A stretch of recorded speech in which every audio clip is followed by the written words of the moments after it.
Welcome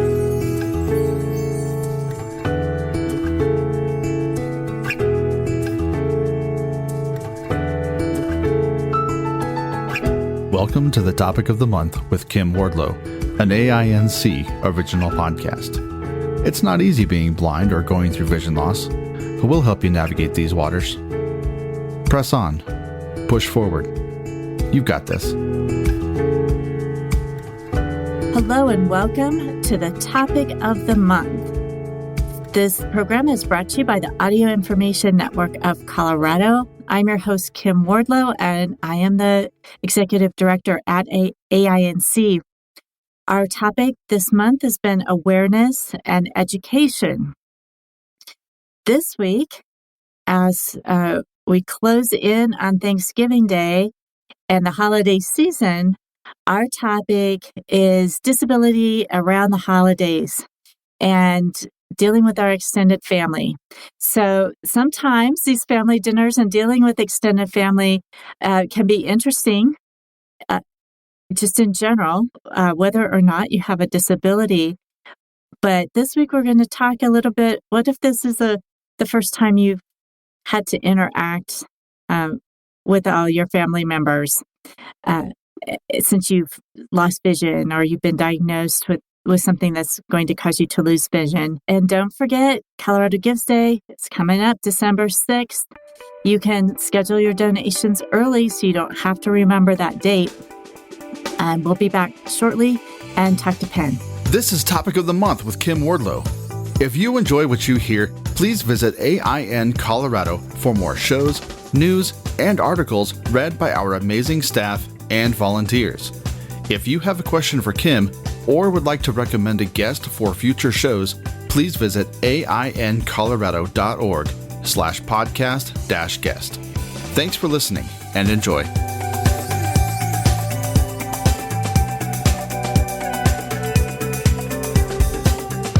Hi, Penn. So thank you for joining me again this week. I've been kind of looking forward to this topic because I always think the holidays are kind of fun. Me too. Thanks for having me back, Kim. I really appreciate it. This has been fun so far this month, but when I saw that this was one of the topics, I was really excited about it. Well, I think just in general, like we see, there's funny movies about families getting together for the holidays, all sorts of comical things. Sometimes you hear some real horror stories about family get-togethers. There's all kinds of family-related things. Sometimes they're, our biological families. Sometimes they're not. They're groups of friends or whomever we gather with during the holidays. But just thinking about that, if this is my first holiday with vision loss and whomever I'm getting together with, maybe I don't see these people. I'm going back home to where my family is from, or folks are coming to my home, and just kind of dealing with that, with that issue, and maybe things being a little bit different, and that could be a little bit hard.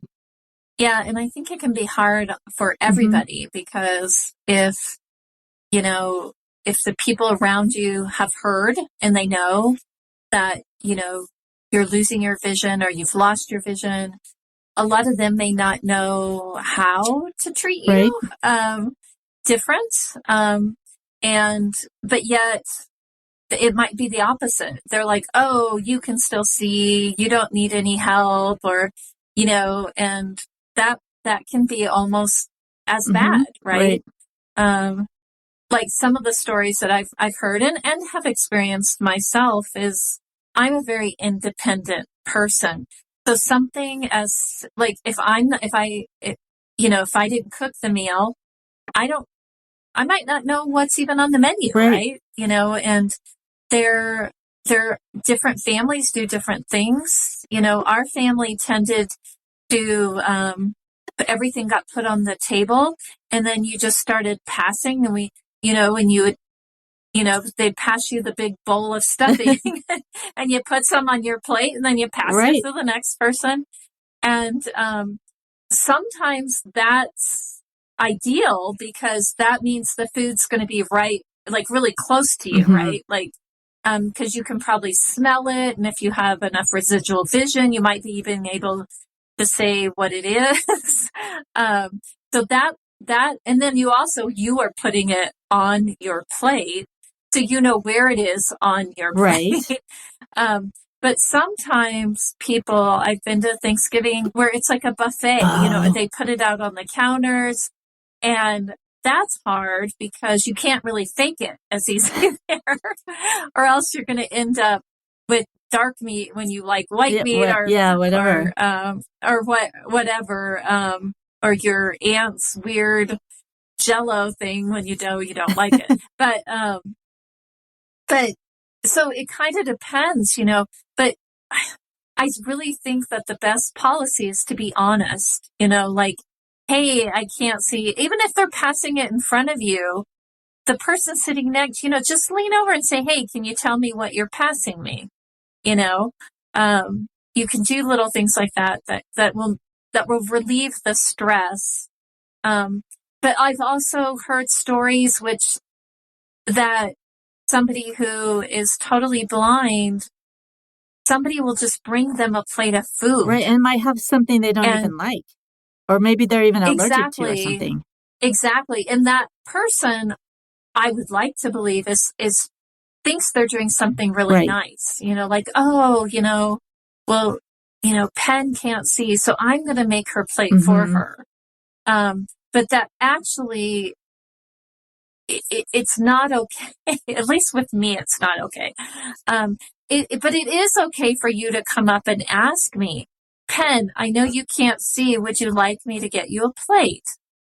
And then I have a choice in the matter. I can say, oh, no, but could you take me with you to the buffet table and go through the different dishes with me? I would much prefer that. Or I might say, oh, that would be fantastic. This is what is on the buffet table. That kind of thing. But it's about communicating. Right. And one of the or things if you are passing food, even to not to say, oh, here, I can put some of this on your plate, but would you like me to put some of this on your plate, or would you like me just to pass it to you? Right. Or like salad dressing is sometimes can be an issue. If you have a salad, telling how much dressing goes on your salad can be hard. And so a lot of times somebody else, oh, would you like me to put and I'll say, yes, I like it really light. But I've also heard people say, oh, and I like my, like it to swim in my salad dressing. But also you get to control like how much food you get. What are the portions? Because maybe you're like me and you're a stuffing kind of girl. And you can load up on that. I don't eat exactly where, somebody else is like, no, I'm a meat eater. I want the, I know. And I'd be I like, want the turkey putting, and all that. extra spoonfuls of the green bean casserole on mine. Exactly. Exactly. But another thing that was, even to this day, I think is hard for me. I love children. Like I love kids, always have. Even when I was a kid, I loved kids. And a lot of times when I'm in a new family situation, like I actually have 3 new great nieces. Oh, wow. That I could potentially be around over the holiday season. And now everybody knows me, right? They know me and they're pretty likely to put a newborn baby in my arms. But when they didn't know me as well, but they did know that I was visually impaired, I felt they were very hesitant to hand me the baby. Right. And again, that was something that, like, I want to sit at the kids' table. They have way more fun conversations. But that was something that I really had to navigate. during the holidays, especially when my husband's family didn't really know me in the beginning for the first few years. That was something it was hard for, or even pets. You're in a new house, if it's, you're going somewhere for the holidays, and if they have cats and dogs running around under feet, right. That can be a little nerve-wracking too. And it's okay. I have actually been at my sister-in-law's house and said, can you put the dog away for a little while, because I have a guide dog, right. and their dog was like a puppy and jumping all over my dog, and which was disorientating me. And she, of course, was like, oh my gosh, of course, I should have offered it first. So the holidays can be challenging, but it can also be, fun and exciting. And maybe you can show off some of your new, tricks that you've learned, some new tools or gadgets that you've gotten. But it is different. Right. And I didn't even think about, I know you have a guide dog, but I didn't even think about how that could impact going to a gathering where if you didn't have a guide dog the year before and now you do, so you're showing up with you and your guide dog, and, hopefully if these are people you kind of know if there's any, specific concerns about that, but still, you don't know how people will necessarily react, or, people don't know, like, well, you can't just be playing with the guide dog and things when they're working and those types of things. Right. Yeah. Even, there's always the football game going on in the background. And if you can't see the TV anymore, that could definitely be a loss. There's a lot of grieving that goes on, or at least for me during the holidays, because people are looking at each other's holiday Christmas cards, or, they're showing pictures on their phones of the new baby, or, the new house, or whatever it is. And there's a lot of new things that people share over the holidays because that's when people gather. And a lot of those, I feel cut off from. They're visual. Exactly. Or even games. Holidays are usually a big game day. Yeah, and that can be like a very, a tradition that families do. Exactly. So there's lots of ways, if they play card games, they have Braille decks of cards, if you know Braille, or definitely large print.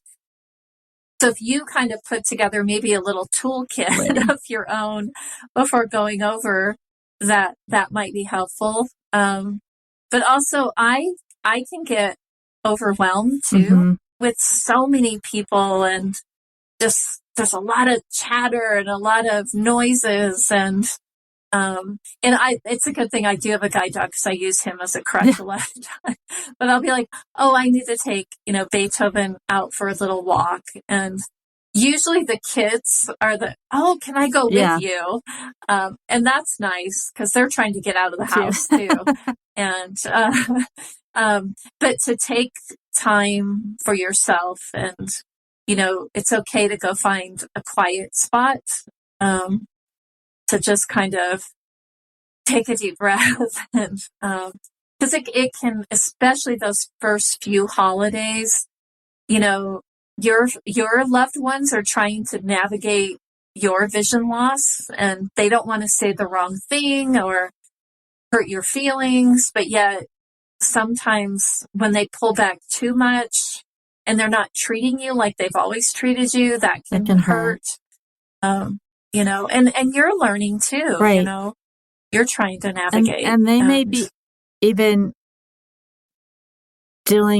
they haven't had the loss themselves of vision, but maybe it's kind of like a secondary grief that they have. Like they're feeling sad for you, and then you kind of have to deal with how they're feeling about things too, because you're all there together.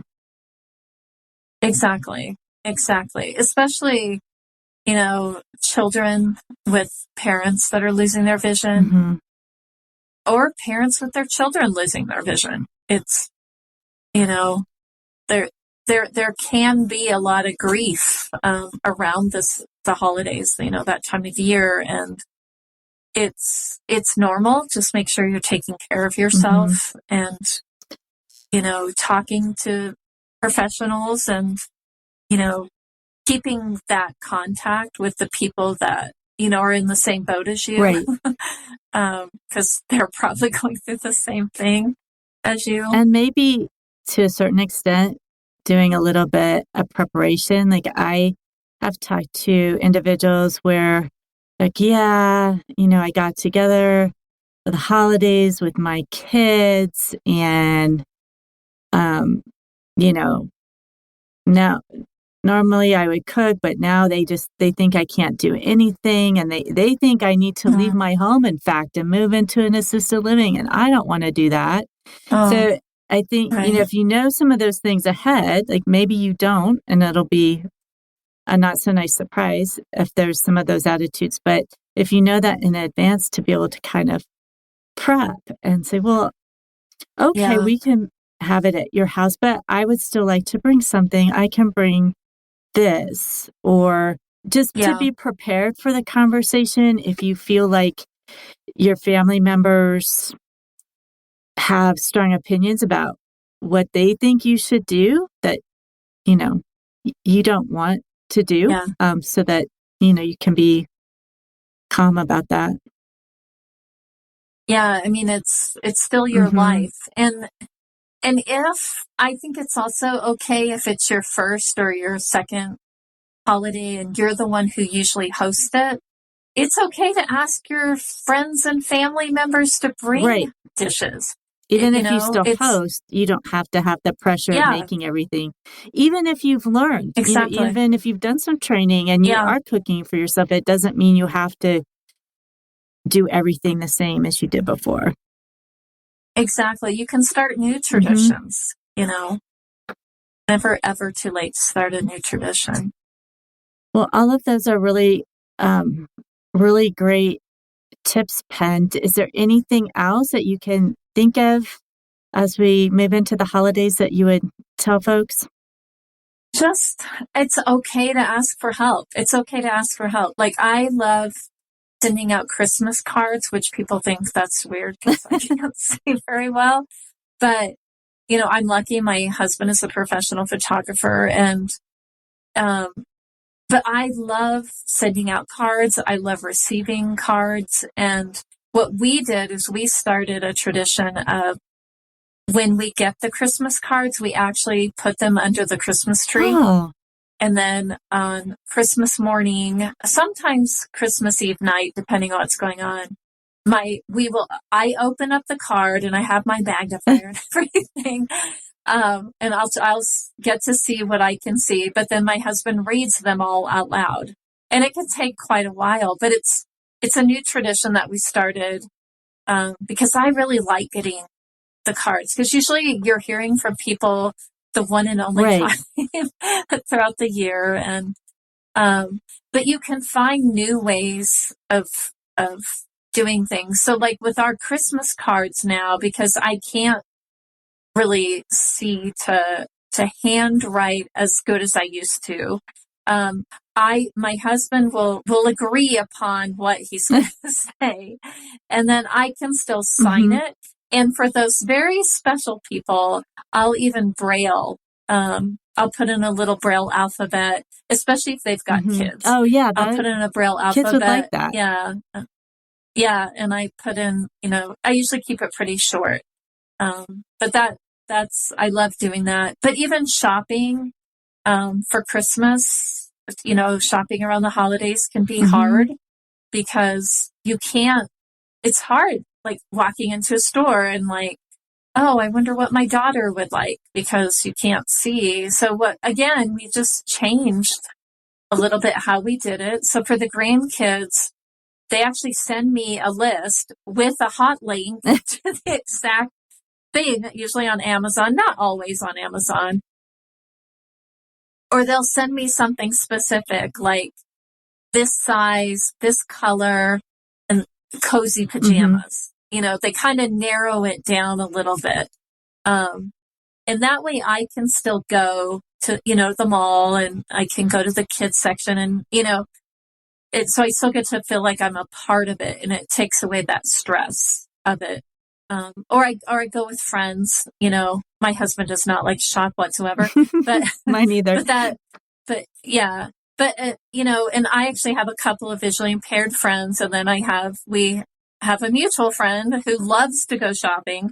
And so we'll all go together, we'll have go out to lunch and then go out. So it's not like you have to give up on your holiday traditions. You just either create new ones or modify them a little bit so that it's not so stressful. And it actually might end up being more fun and less stressful than even when you had vision and did it. Right. So you can kind of pick and choose what you want to do. So when you open gifts, like if you're opening gifts, with family, with grandkids or that kind of thing, does everybody describe what it is?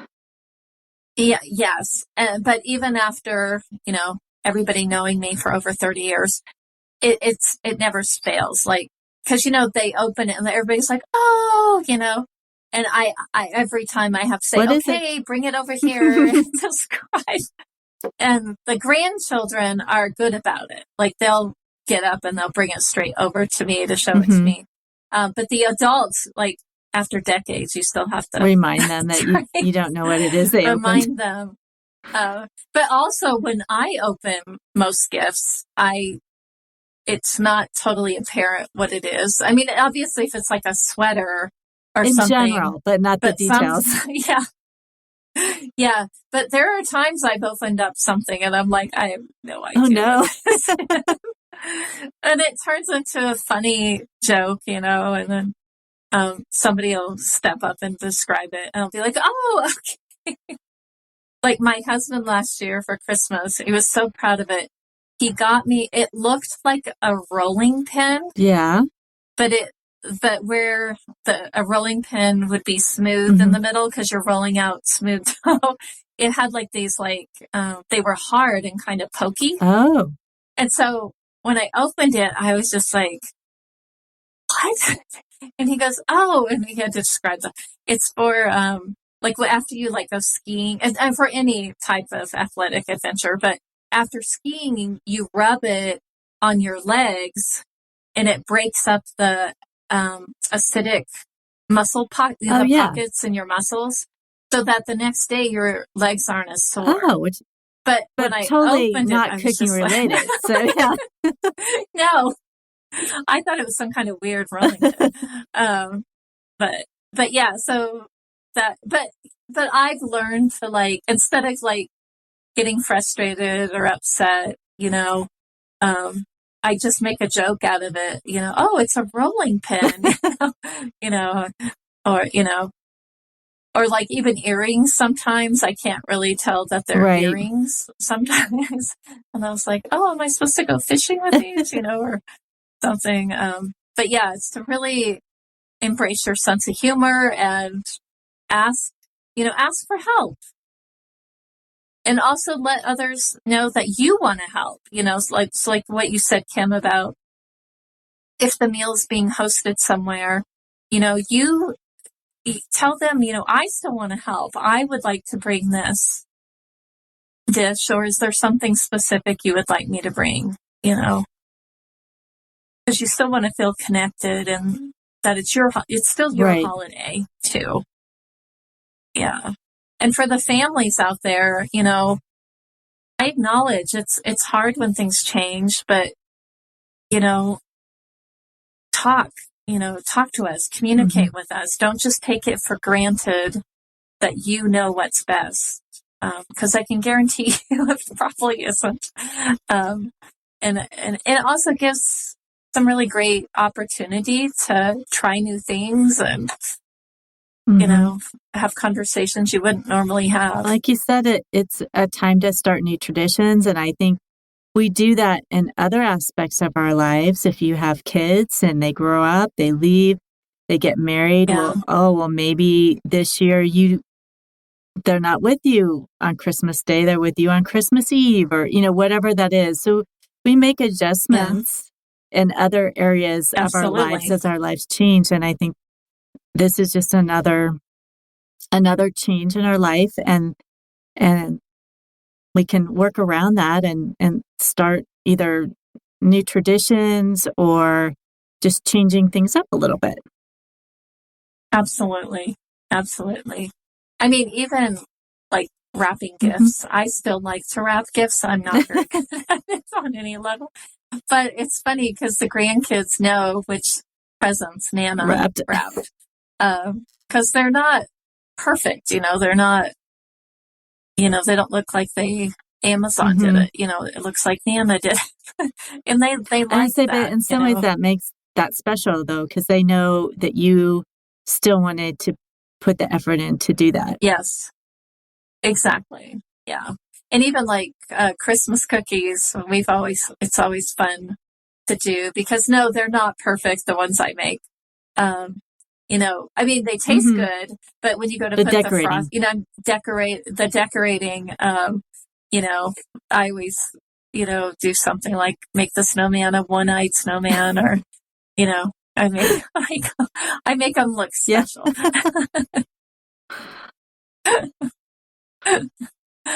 Well, maybe it's fun. not just icing, but some tactile decorations too, so you can tell. Exactly. Yeah. Oh, yeah, absolutely. They might not go quite where they're supposed to go, but they still taste delicious. And they definitely know which one's Nana decorated.